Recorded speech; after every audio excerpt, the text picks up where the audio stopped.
How's it going, guys? So I could act like I'm surprised by the squad that the All Blacks released earlier today and be like, oh my God, what an amazing squad.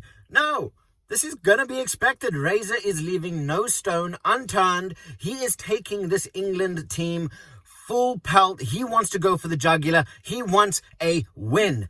England have made a couple changes to their side, but I was not expecting Scott Barrett to be ready for this test. I was not expecting him to be coming back ready. Honestly, with Josh Lord and Fabian Holland, look, England probably had the upper hand when it came down to Alex Carl's Amaro Itoje. But with Scott Barrett, Fabian Holland, Scott Barrett, yes, he hasn't exactly been in the best of form, but he is a game changer himself. He is a guy that's going to win you those lineups. He's a guy that's going to make those big tackles that you need. So he's definitely an enforcer. He's one of those players that you want to be having on your side. Wasn't expecting him to start, but now that he is, that just makes his game even better. There's another Barrett. The other change is from Quinn Tupaea, and obviously he is still in because of Jordie Barrett being out completely.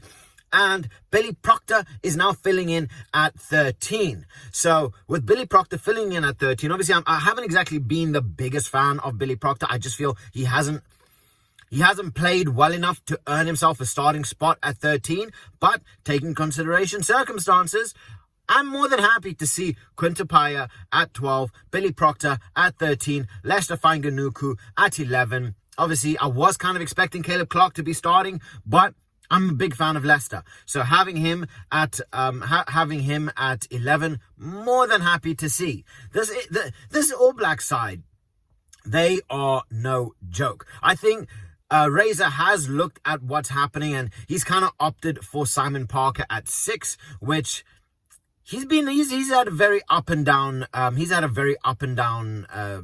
international season so far, but he's got all the makings of a legend. So this guy, he's got such a high ceiling. I cannot wait to see what he's going to bring once he has a little bit more experience. But him coming in at 6, they have Ardie Savea at 7, Peter Lakai at 8.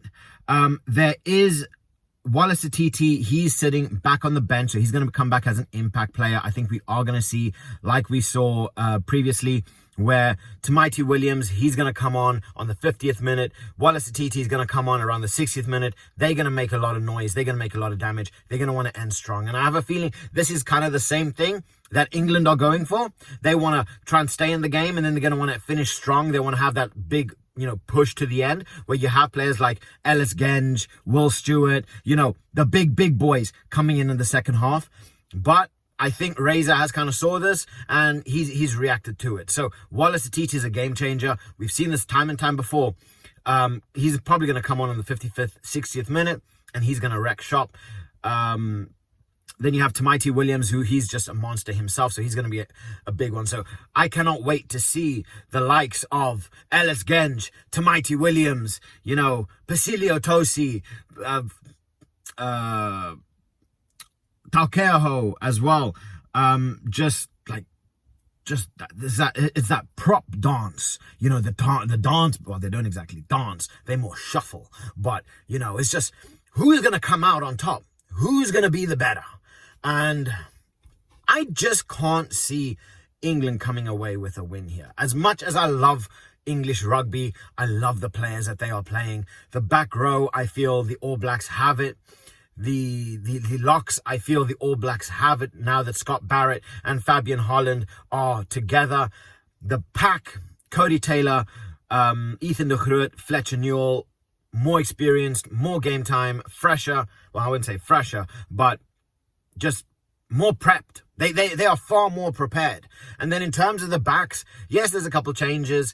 Will Jordan, as always, he's at 11. He's at 15. Leroy Carter at 14, another speed demon.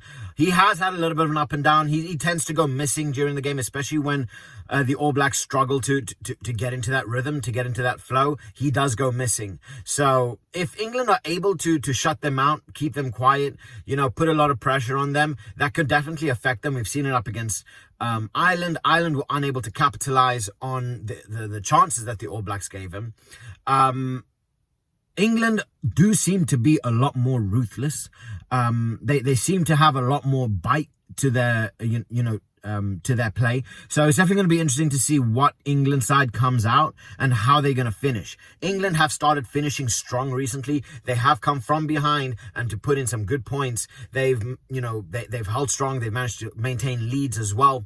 So the England side of 2025 is actually looking pretty strong. They're actually looking pretty good. So this is definitely going to be a huge fight. I'm not saying England are out of this by any means necessary. I think they're going to be putting up a big fight. I cannot see New Zealand running away with this the way that they, you would normally expect them to do, because they haven't exactly been playing very well. Their play has been very unconvincing. They've been very stop and start. They've been very unorganized at times. Their kicking has been horrendous. Some of their passing has been horrendous. But once they get into that flow, once they're in that flow state, they are damn near enough impossible to maintain and to catch up with. So we've seen it throughout this year, where although they don't necessarily start the best, they finish strong, and that is a brilliant sign of winners. Winners find a way to win no matter the circumstances, whether you're playing good, whether you're playing bad. You find a way to win. That is what winners do. They find a way even when they are playing horribly. And unfortunately for the All Blacks, they have been playing horribly recently, but they come away with a win. So England's definitely going to be, I think England are probably going to be the toughest test outside of South Africa that they've had all season. And that's taking consideration France, that's taking consideration the Rugby Championship. Australia put in good work. Argentina put in good work. But when I'm talking about like a true battle, a true test, I think England is going to be one of the hardest that they are going to have to face. Because England, they're very tricky. They put a lot of pressure. They force mistakes, and they will punish you. They will punish you if you give them a chance. And if you give Henry Pollock just a second, he will happily run onto that ball and he will cause havoc. So England have a lot of bright stars. They have the likes of Faye Waboso, who he's a speed demon in and of itself. So he's definitely going to be causing a lot of havoc. You know, they've got a lot of talent. Yes, I was surprised by the squad. I'm still unconvinced by that squad. Borthwick must know something. He must be seeing something in this All Black side that he can capitalize on, which is why the likes of Joe Hayes is playing. And Alex Coles over Chesham. Again, I'm not complaining about Alex Coles. I was kind of expecting Chesham, but Alex Coles at 5. Sam Underhill, Guy Pepper at 6 again. He does seem to be liking Guy Pepper. But this squad from the All Blacks, I just feel that they have it. It's only a matter of time before they click. And once they do, they are unstoppable. Simon Parker, when he gets into his flow as well, he is just a tackling demon. He's that engine that the All Blacks want. And then you still have someone like Wallace Atiti to come on. You still have someone like Damian McKenzie. Should we remind you what he did last time out? Should we remind you what Damian McKenzie is capable of? Just because he starts on the bench does not make him any less of a killer and a monster that, you know, will happily put you to the sword. As we saw in the last outing, he makes wonders. So the All Blacks have the depth. The All Blacks have the ability. They have the capability. Will they have the determination and fight to fend off a very strong England side that is coming into this game with momentum?